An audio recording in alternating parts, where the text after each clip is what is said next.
Channel Krishna blogs যে মই আজি আপোনালোকৰ মাজত আহিছোঁ। বহুত দিন পিছত আহিলোঁ যে আপোনালোকে জানি আছে দেশৰ পৰিস্থিতি বহুত বেয়া চলি আছে।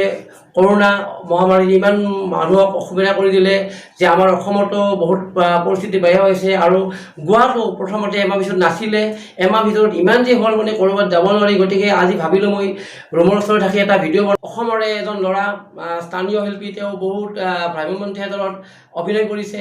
তেখেতে কৰ্মসূত্ৰে গোৱালৈ আহিছে। গতিকে তেখেতক মই আজি লগ পালোঁ। লগ পোৱাৰ পিছত তেখেতৰ দ্বাৰা এটা একক অভিনয় মোৰ ওচৰত কৰি দিব। গতিকে আপোনালোকে চাই থাকক মোৰ ভিডিঅ'টো। এতিয়া মই ভিডিঅ'টো আৰম্ভ কৰিছোঁ, তেখেতৰ ওচৰত আমি গৈ আছোঁ। আপোনালোকে ভিডিঅ'টো চাই থাকক। মাজত আমাৰ স্থানীয় শিল্পী আকমল খান চাহ, তেখেতে আপোনালোকৰ মাজত এটি একক অভিনয় কৰিব। আপোনালোকে চাই থাকক। আপোনাৰ পৰিচয়টো ক'ব নেকি? মোৰ ঘৰ বৰপেটা বহৰী সমীপৰ হৰিপুৰ গাঁৱৰ সন্তান। অসমৰ বিভিন্ন প্ৰান্তত ভ্ৰাম্যমাণ থিয়েটাৰত দৰ্শকৰ মন অকণমান বুটলিবলৈ সক্ষম হৈছিলোঁ যদিও আজি দুৰ্ভাগ্যক্ৰমে কৰ্মসূত্ৰে মই অসম এৰি মোৰ পৰিচিত বন্ধু কৃষ্ণদাক লগ পালোঁ। ধন্যবাদ।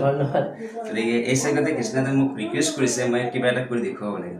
এতিয়া মই এই মুহূৰ্তত থিয়েটাৰতে মই কিবা এটা অভিনয় কৰিম, যিটো মোৰ নাটকৰ নহয়, মোৰ নিজৰে কিবা এটা থিয়েটাৰতে কিবা এটা বনাম। গতিকে আপোনালোকে কাইণ্ডলি চাব। ঠিক আছে, তেতিয়া তেখেতে আপোনালোকৰ মাজত আৰম্ভ কৰিব। আপোনালোকে চাই থাকক। জীৱনটোত বহুত কিবা কিবি কৰোঁ।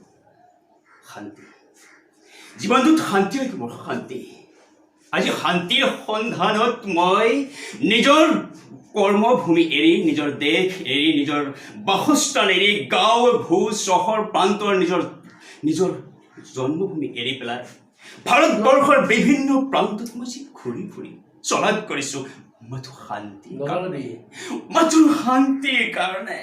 জীৱনৰ শান্তি, মনৰ শান্তি, মানৱ সমাজৰ ভাতৃত্ববোধ, মানৱতাবোধ আৰু সমানৰ শান্তি বিচাৰি বিচাৰি আজি ক'ত আহিলোঁ, ক'ত পালোঁ। জীৱন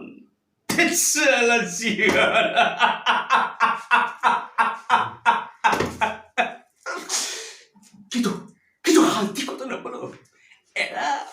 মই শান্তি নাপালোঁ। শুভ দিনাখন মই শান্তিৰ সন্ধানত সাগৰৰ পাৰত গলোঁ। ভাৰতবৰ্ষৰ পশ্চিম প্ৰান্তত সাগৰ, গোৱাৰ ওচৰতে আৰৱ সাগৰ। সাগৰৰ ওচৰত মই বহি নিজকে বিচাৰি পালোঁ। মই সাগৰক প্ৰশ্ন কৰিলোঁ, হে সাগৰ, তোৰ উত্তাল ঢৌবোৰ কিয় তুই উত্তাল ঢৌত উন্মাদ হৈ নাচি ফুৰিছ? কিয় তুই নাচি ফুৰিছ উন্মাদ হৈ? মোক উত্তৰ দে। সাগৰে ৰিঙাই ক'লে, ময়ো তোৰ দৰে দুৰ্ভগীয়া। এৰা, তহঁতে জানা পৃথিৱীত ৭১% পানী, অৰ্থাৎ পৃথিৱীৰ ৭১% মই সৃষ্টি কৰিছোঁ মানৱ সমাজ, পৃথিৱীৰ মাটি, ভূমি, জল, পৃষ্ঠ, জীৱ, উদ্ভিদ। কিন্তু মোৰ সৃষ্টিতেই, মোৰ বুকুতেই সিহঁতে গছকি খচকি মোক ধ্বংস কৰিব বিচাৰিছে। মই সিহঁতক এদিন কিনি নিশেষ কৰিম। মই সাগৰ। গতিকে তই চিন্তা নকৰিবি। এই মানৱ সমাজ তহঁত উদ্ভণ্ডলি হৈছ। ধৰ্মৰ নামত, জাতিৰ নামত ভ্ৰষ্টাচাৰ, ধ্বংসকাৰী। সিহঁত সকলো নিষেধ কৰিছে, প্ৰকৃতি বিনষ্ট কৰিছে। সিহঁতক মই খুটি এদিন পৃথিৱীত মই নিষেধ কৰি পেলাম। মই সাগৰ। নমস্কাৰ। যদি ভিডিঅ'টো ভাল লাগিছে আপোনালোকে লাইক কৰিব, কমেণ্ট কৰিব আৰু কাষত থকা বেল আইকনটো দবাই দি মোৰ চেনেলটো ছাবস্ক্ৰাইব কৰি দিব। ধন্যবাদ। জয় অসম।